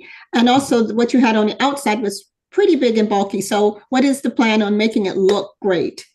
Yeah, so there wasn't really an aesthetic attempt on what we just did. We're more so worried about functionality at the moment. But the homes that we're looking at have, you know, the initial homes that we'll be selling towards have copper gutters, so we can do copper. You know, everybody loves a nice patina, right? But we can stick this behind a soffit so you don't see it. And in new home construction, it's simple. We'll be able to hide these, and you don't have much of an emitter that's actually present. On the interior, that's a different animal. So this is not a certified system yet. You need certification to replace a sprinkler system on the interior. So that's for a future use case. Okay. But I did also want to say we have a backpack version of this that will be out in California in the next couple weeks with. So if you'd like to see a demo, you can reach out to me. And then we are planning a full-scale home demo within 6 to 8 weeks. That's excellent to learn. Oh, go ahead, Norma, and then we'll go. No, it's good to hear. Thank you. Kind of need to move along on the Q&A just so we can get everybody in to pitch. So I Okay, think. last question then from Lyndon, and then let's move on, please. Yeah, Jeff. It seems you've gone more towards the home protection. I was wondering if you're still looking at the suppression options and, happy to reconnect outside of this space again, and would like to, trial this technology on live fire out in the field. Yeah, I so think I think the backpack is great for prescribed burns, and then we are doing some drone work on PG&E and with the X Prize. So there, if you want to put it in the air, we can do that as well. Yep. Perfect. Handing over to Claudia, but thank you so much, Lyndon. Thank you so much for sharing, Jeff, and grateful to be able to share this social innovation that y'all have been working on, this technological innovation for a societal problem that's got important impact potential. Claudia, go ahead. All right. Here we are. Claudia, how many more do we have for pitching? I think we have one. Oh, perfect. Yeah. So I think Okay. we're in good shape. Good.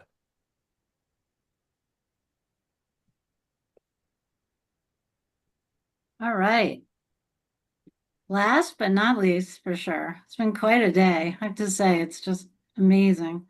Amoga Sarangarajan. Oh my gosh. That was a pretty good attempt. Okay, I'll try one more time. Amoga Srirangarajan. Yes, thank you. You could do it better than me. CEO and founder of Carbon Origins. lost my screen. There we go. Hey everybody, can you hear me? Yes. Excellent.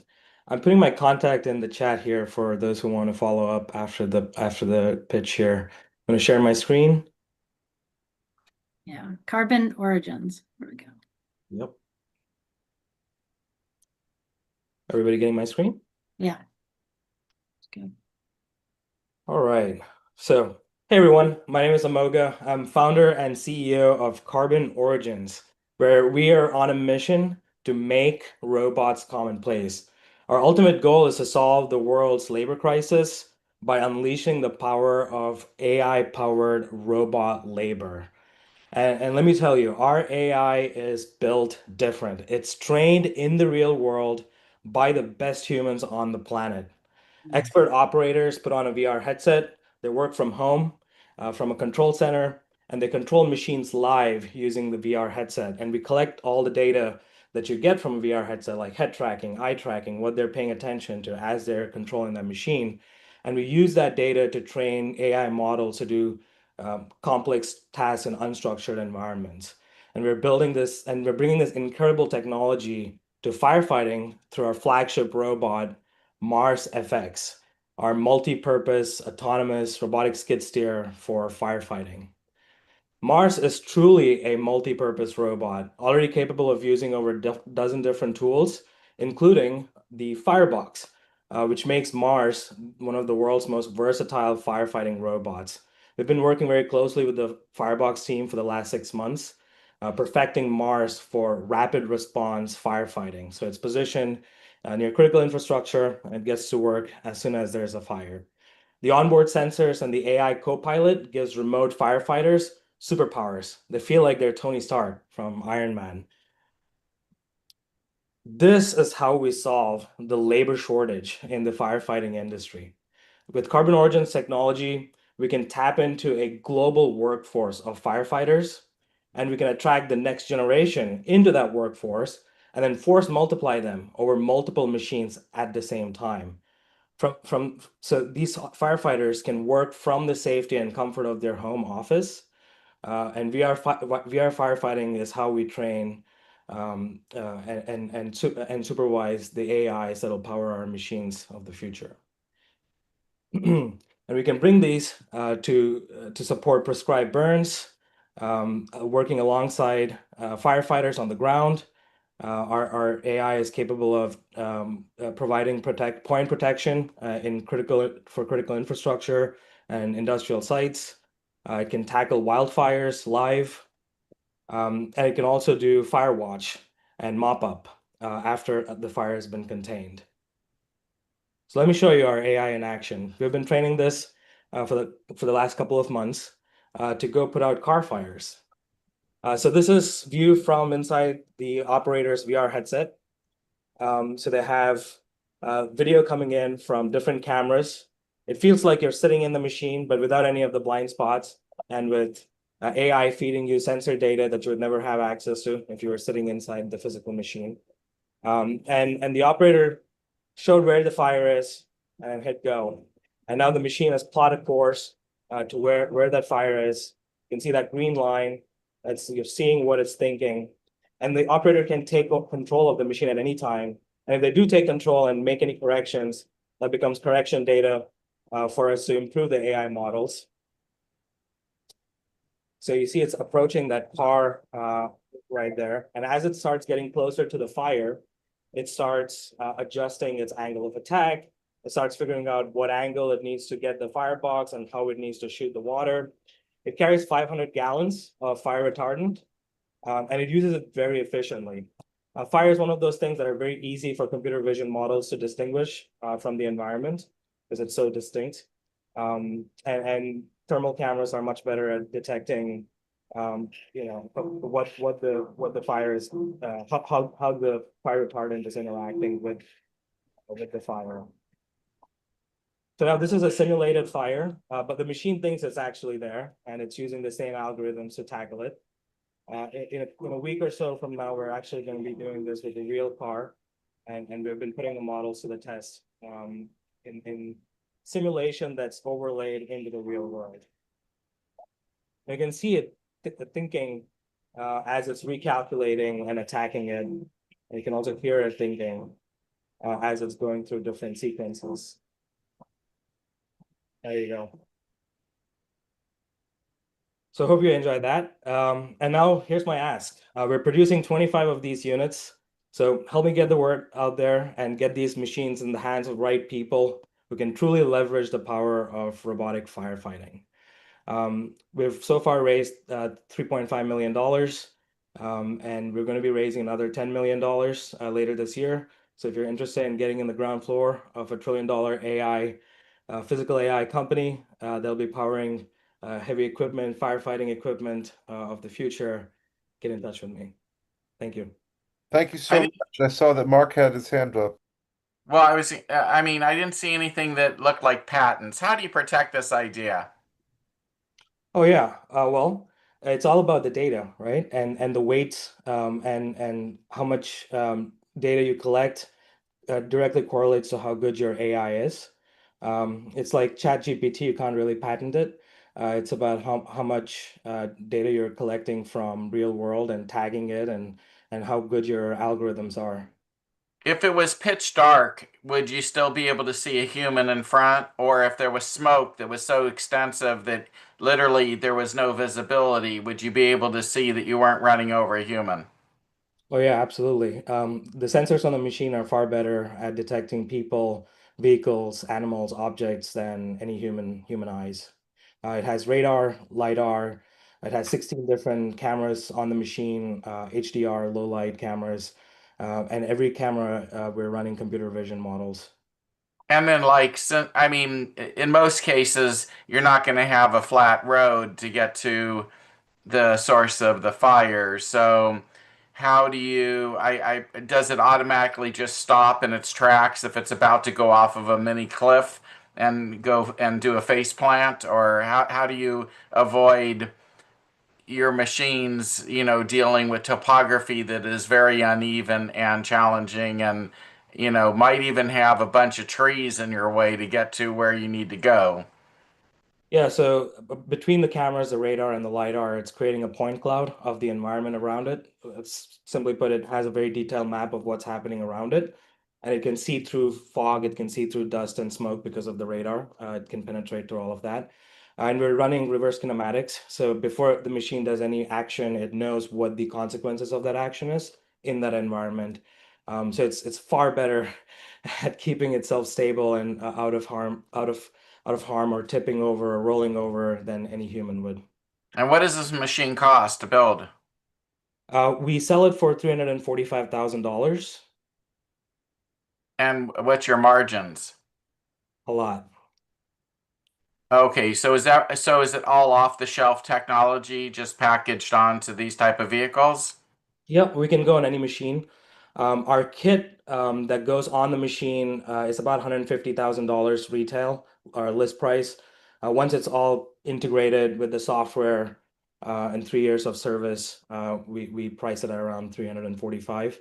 But we have traction in the mining industry. We have these kits on haul trucks in South America being used by two mines. And we have clocked over 8,000 hours of teleoperation and automation, zero safety incidents. But this is where it's trial by fire, right? We're putting it on the world's toughest jobs now. Thank you. I saw that Norma also had hand up, and then we also have Kathryn and Lindon next after that. My question is quick. You said that one of the things you're going to be targeting is car fires. How will you get this machine on the middle of the 405 freeway? And I know time is, in essence, you have to go fast. So how will you get this to a fire in a fast, expeditious way? So this can be trailered in. So a trailer can carry 2 to 3 machines and can deploy it. But really, this is the car fire was just an example. We're tackling that next in a couple of weeks. So I had that video up. The real application is in industrial use cases. So refineries, battery manufacturing plant, grid scale, battery storage systems, where you have tens or hundreds of millions of dollars of assets that if you do not do fire suppression within seconds, and our response time is in seconds because the machine is already on site and it can immediately act. Okay, already on site. I get it. Well, it looks like an interesting idea. Thank you. Thank you so much, Norma. And let me turn to now Kathryn and then Lyndon. Right, so I hear you saying that your machinery, you can be adding it to whatever equipment the operator already has. Is that the case? And then also, are you looking at other types of disaster response activities? So so a company could have equipment specialized for three or four different use cases, including the fire suppression side. Is that what I'm hearing? Absolutely. So our AI is hardware agnostic, machine agnostic. We train it live in the real world through teleoperation. As I mentioned earlier, we have this on haul trucks. We're soon going to have it on UTVs, bulldozers, excavators. We're hyper focused today on rapid response firefighting, point protection for critical assets. That's where we're getting the most interest and traction. Thank you so much. I noticed that Lyndon has his hand up as well. Go ahead, Lyndon.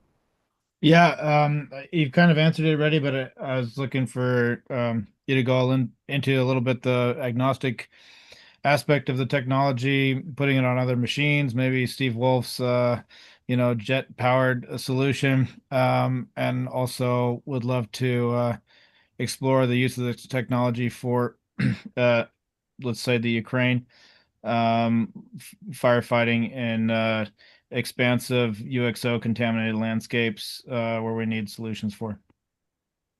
Yep, we're already talking to Steve. Perfect. Josh, did you want to add in a question, comment on this one while we have a moment before we're going to be concluding here shortly? But Josh? Well, I would just say I think it's an awesome idea. I personally got to try it myself before, and it's truly it's responsive, it's effective. It's the biggest thing for me. It reduces the liability for our folks doing these hazardous jobs. So if we can remove folks that are doing redundant, hazardous processes, and like in this case, like Lennon said, like military bases with unexploded ordnance that catch on fire all the time because they're a bombing range. To be able to mitigate those without putting folks at risk, and having actually fought fire on those bombing ranges, it's a scary sight. So those are exciting, and it's universal. That's the beauty of it. So it's not just a one option. So yeah, look forward to see how you do things and the progress. Phenomenal. Claudia, did you have anything further before we hand to Mark for closing words, if that's the last one, or are there more? Well, I had two things, and it was clear that there's so many ground capabilities there, and I thought these guys talked about some of the other options, but we have hit 2 o'clock on the mark, you guys. Like, that's amazing. And I don't know if you guys want to keep this open and let people stay, but let's wrap, and it's your Zoom. So thank you, team. Man, teams. We have many teams here, and very excited to take it further. So thank you all. Thanks, Mark, Norma, Lindon, Bobby, Josh, Kathryn, David. All right. Thanks. I think that it was a fantastic event. Your entire team selected some really amazing companies. Really enjoyed all of them. Robotics, I think we're just scratching the surface. I mean, I can envision robotics becoming one of the larger segments in firefighting and all these dangerous fields in the future. I don't know what that will look like, but it was great to have that represented. I also like that we had companies from not just the US, but Canada. And there was some just great things for our community to think about. We'll be doing more of these wildfire events in the future. I do think, for the sake of our audience who've been so kind to hang in there for a full 2 hours, we probably should wrap it up. Next week, we're doing life sciences, in case anybody's interested in that area to solve problems. And please join us for our 3rd-year anniversary party, which is August 6th. And we'll start to blaze forward into year 4 together as a community. We really appreciate Claudia, Bobby, the entire team. And that's all my thoughts. Norma, why don't you say our final thoughts here? Thank you, everyone, for bringing your innovative ideas and sharing them with us. They were excellent. I've had a background in home design for a long time now, many years, and I see how these things are very important to people who are doing homes and trying to keep their homes safe. And just there's major reasons why we need to be making innovations in homes so that people's lives are not disrupted like they have been recently in fires. And if we can create a better way to have a home that keeps you safe and keeps your belongings safe, your family safe, your life safe, that's the only thing that we need to really be doing in home design, in my opinion, other than making them look nice and work functional. But this is very, very important. So I really appreciate that you guys are working on this. And I really appreciate that there's progress being made, and the people who've lost their homes should be happy to know that there may be a better future when they rebuild their homes. So thank you so much for working on this and sharing it with us. Thank you. Thank you all so much for joining us so that we can each have a line of sight to the future of catastrophic wildfire prevention. We have that visibility made possible by each of the presenters. We think that there are not really magic bullet solutions, but collectively we have a chance to get to a brighter future with regards to this catastrophic wildfire risk. Thank you so much to Mark and Norma and Venture Starters community for convening this, along with Crowd Doing Catastrophic Wildfire Prevention Consortium. Thank you to our presenters. Grateful that y'all have taken the time to share, and thank you so much to our expert committee and allies, to David Green and Josh Wilkins and Kathryn Myronuk and David Savarese and our whole colleagues. Go ahead, Claudia. I was just saying, come join us on Wednesdays, 12 o'clock. Apply and join our Nexus. Thanks so much, you guys. Take care. Lindon, Thank you. too. Thanks so much. Thanks, everyone, and have a wonderful. Thank you all. Hopefully see you all next week. Take care, everybody. Take care. Bye. Bye. Thank you. Have a Bye. great week. Bye-bye.